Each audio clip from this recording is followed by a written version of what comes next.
Welcome to the Sports Daily Early Look, taking you through a couple of the features at Ascot on Saturday. It is the Bunbury Turf Club meeting with the running of the Bunbury Stakes and the Bunbury Cup. I'm Taylor Cortland, and joining me, with our Tim Tam here, is Digby Beecham. Diggers. A very good morning to you, TC. Great to be doing this again. We did it throughout the Pinnacles and it generated a lot of discussion, and we're looking at two really good races on the weekend. We'll do it up until at least the Quokka weekend. Yes. And if we're going well enough, we'll continue to do it. If we can't find a winner, we'll pull the pin. So we're basically got another 6 weeks and that's it. Yep. Terrific. The trend is your friend, as you like to say. Indeed. We'll kick it off with a look at the TABtouch Bunbury Stakes, race number 7 at Ascot on Saturday. Taking a look at those runners in the market in single figures. Currently, Burn You to Survive at $3.80, Creator $4.80, Halatorian $5, Last of the Line at $7, MTA at $9, at $10. Titan Blinders heads the remainder of the field with TABtouch as we record mid-morning on Thursday. Yeah, interesting race. You get a lot of these horses coming out of the Pinjarra Classic when they rolled along, and Titan Blinders ensured that the tempo was genuine, to put it mildly, down there at Pinjarra. There has been good money for him. We spoke to Brad McManus this morning on the Sports Daily, and he indicated there was good pro support for Titan Blinders around that $15, $16 into $10. In saying that, given where he settled in the Pinjarra Classic, I don't think they would adopt the similar tactics this time around. So if that's the case, I think the lead's up for grabs. Well, we'll take a look at the speed map, and I'll ask you about a couple of the key contenders and where you think they're going to settle. We'll start in racebook order number 1, Last of the Line, drawn a little bit sticky from gate number 10. What do you think the plans are here? I would think that they'd probably ride him conservatively out of the gates. I wouldn't think under 59 from that gate first up that you'd be busting his gut. I think if you can get in the 3 deep moving line, he can still be playing a part late. I expected him to go back. On the contrary, number 4, MTA, drawn a little bit sticky, but does his best racing up on the speed. He does. He's an on-speed horse. He's trialled up really well. He's proven in and around this grade, even a little bit better grade than this TC. So barrier 11, 55 kilos. I think he represents one of the horses who is going to be racing in a prominent position. Your favourite, Burn You to Survive, drawn gate number 4, looks to get a beautiful midfield run. And then the other horse I thought was important to a speed map point of view, number 7, Caracapo.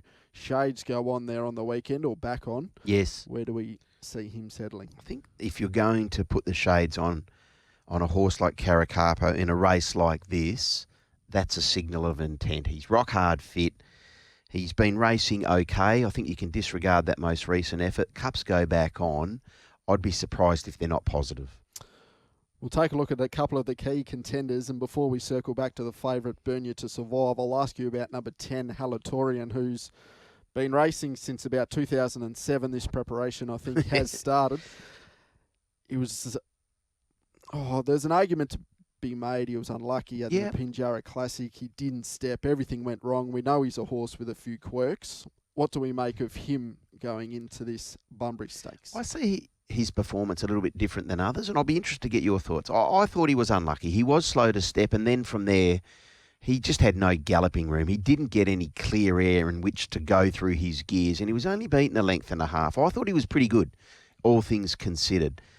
For mine, he's an on-speed horse. He's a fast horse off what we've seen recently, and he's gone to another level. Let fast horses run fast. Don't neck him. Let him stroll. You've got a good rider on top in Holly Watson aboard Halatorian. I'd be staggered if they went back. I really would. You? Oh, I thought he would lead doing the speed map last night. I had him as the leader. MTA comes across. I still thought Titan Blinders, I know they probably don't want to lead, but he's going to be handy. And then Caracapo you have. So there's a little bit of an early burn there in the first furlong. I thought he would be the leader. That's where he's raced best this campaign. He's raced his way through the grades, but then speaking to Giulio Santarelli on the Sports Daily, he mentioned Roy Rogers was keen for the horse to gain some cover. If he was to gain cover midfield, he blows out to maybe a $15, $16 chance. Yeah, I'd agree with that. Look, if he leads, and there's a possibility he could, if Holly gets him out of the gates and decides that's where he's going to be, he's probably going to have MTA for company, breezing. Well, MTA's first up, 1,400 metres. Now, he's a good horse, don't get me wrong. But you've got a horse who, as you said, he's been up for a while. If he's fit and well and bright, and that's the report, you're rock hard fit. You kick into that corner and you say to MTA, righto, let's go.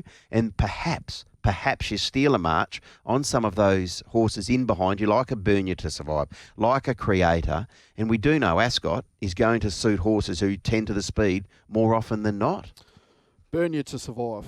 The bar plates stay on. Yeah. He was first up off 2 months in February. He was beaten by Tadweer, subsequently a winner. What do we make of this horse? I've marked him favourite in my market, but feel a little bit uncomfortable about it. Yeah, I haven't got much between him and Creator. If Burn You to Survive didn't have a bar shoe on, and it wasn't as if he went poorly with the bar shoe on first up, he was okay, 1,200 metres, drawn low. It was never going to be his race, and he got a little bit soft in the market, didn't he, as we went on. I thought he got to the line okay, as you said, behind Tadweer.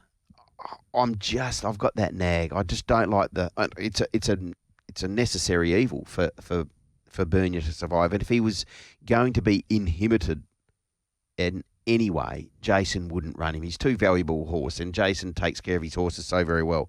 He's clearly of the belief, and the market's clearly of the belief, he's capable of producing a peak performance, which he'll need to because this is the best field he's ever met. Everything going to plan. When Burn You to Survive retires, I think we believe he's going to be a black type winner. Yeah. Whether or not it's on Saturday is a big question mark for mine. And you said he hit the line okay. A horse last start that hit the line very well. Second line of betting. Creator, who looks to have come back a bigger and better horse this preparation. He certainly has, and he's gone to a new level. He's got form in and around Tricks of the Trade. We know that's Group 1 Railways Stakes form. I'm surprised there's such a discrepancy between the two in the market. For mine, I've marked them equal favourites, and it wouldn't be a shock. It wouldn't be a shock if Creator starts considerably shorter than the 480 he is now, given this market still has a little bit of adjusting to do.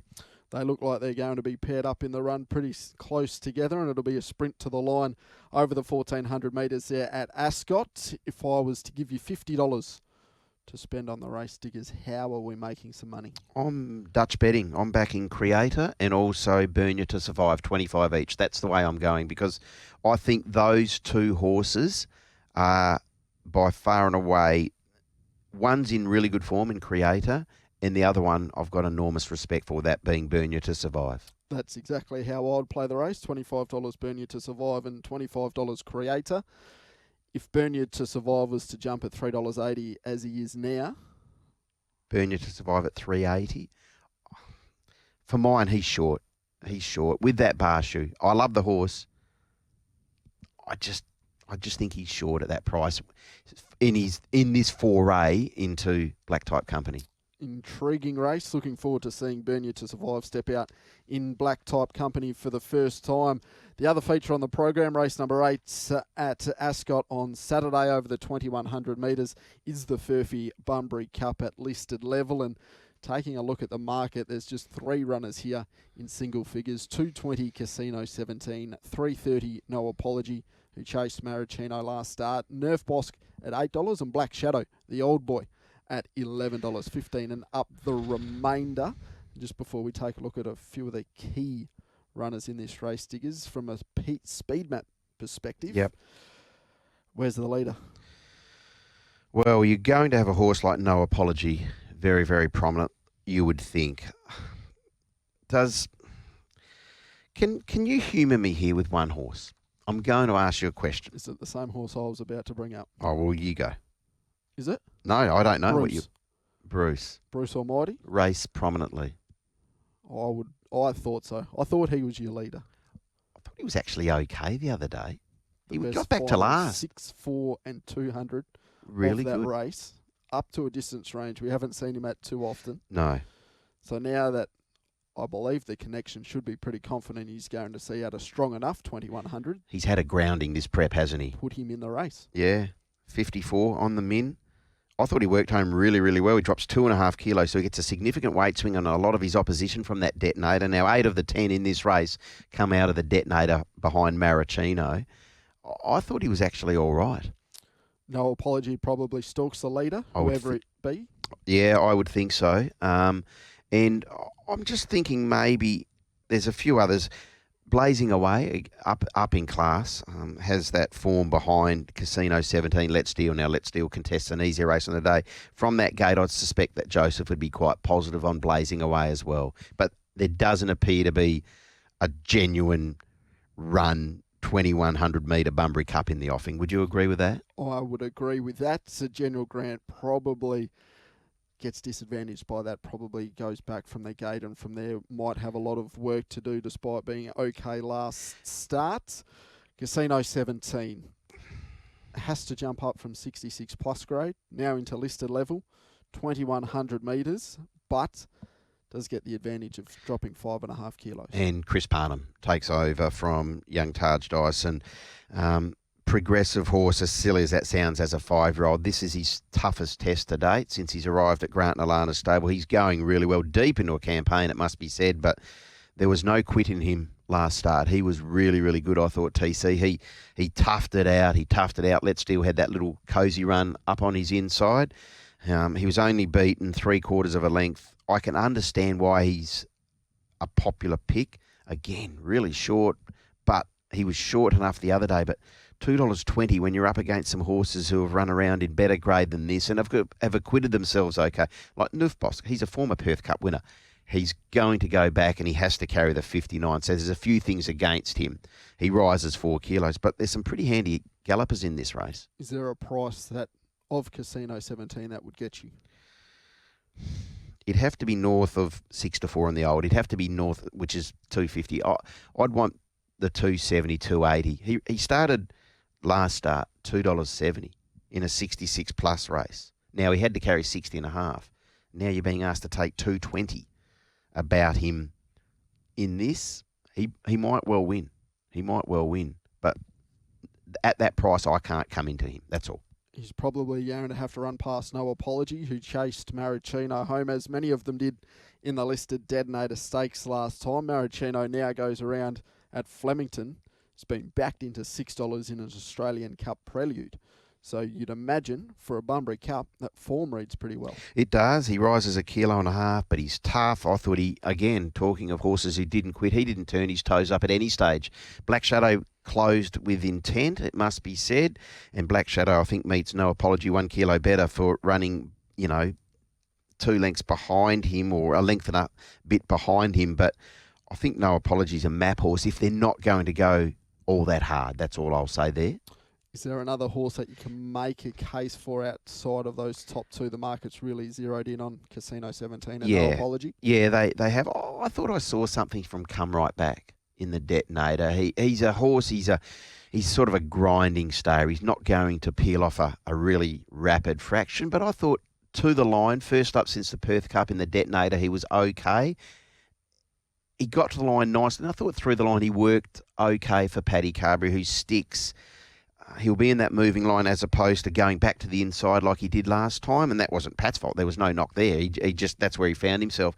I thought maybe out to a trip which is going to suit him. He wasn't the worst at around $20 this morning. $50 on the race 8 Ascot, Furphy Bunbury Cup. I'd be pretty happy to play Casino 17, $50 straight out. I think we will get north of $2.50. Happy to play it around that mark. He gets a good run. He has upside in the race. He gets a major weight drop from that last start effort where he closed off very, very well.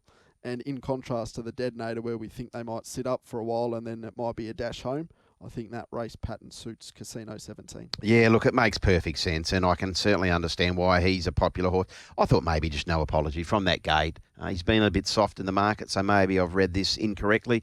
I think Casino 17's the horse to beat, but I'm just price dependent. I'm shopping around that $3 plus with No Apology.